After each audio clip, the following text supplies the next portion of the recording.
చూస్తూ ఉన్నారు అంటే అక్కడ ఎవరు ఉంటారు? చర్చ్ అనేది దేవుణ్ణి ప్రత్యక్షపరచబడుకునే స్థలం. హల్లెలూయా.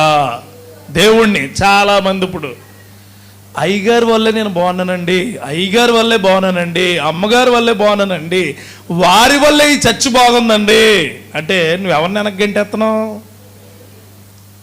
ఒక ఊర్లోనంట చాలా గొప్ప దంపతులు ఉన్నారట.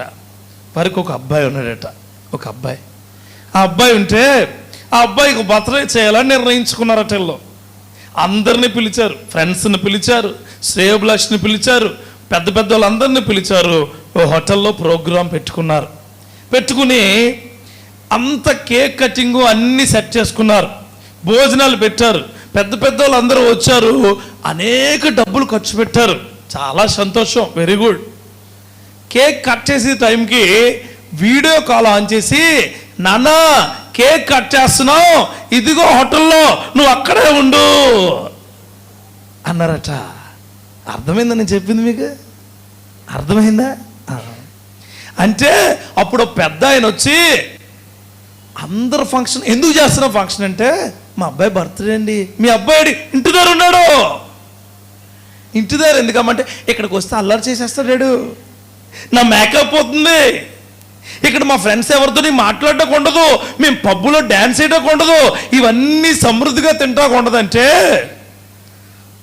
జ్ఞానము తెలిసిన మనుషులు అక్కడి నుంచి లేచి వెళ్ళిపోయారట. ఎవరైతే జ్ఞానము లేదో వారు మాత్రమే వారితో ఉన్నారట. ఈ మాట నీకు అర్థమైతే నేను చెప్పిన మాట నీకు అర్థమైద్ది. హల్లెలూయా. దేవుడికి మహిమ కలుగును గాక.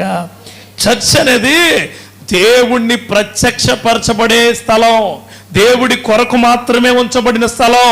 నువ్వు చర్చ్లోకి వస్తే వాక్యం ద్వారా నీతో మాట్లాడతాడు, స్తుతియాగం ద్వారా నీతో మాట్లాడతాడు, ఆరాధన ద్వారా నీతో మాట్లాడతాడు, వేరే వారి సాక్ష్యం ద్వారా నీతో మాట్లాడతారు. ఎలాగైనా ఆయన నీతో మాట్లాడతాడు. అంటే ఏంటి? ఆయన ప్రత్యక్షపరచబడే కృప దేవుడు నీకు ఇస్తున్నాడు. చర్చ్ అంటే అది. ఈరోజు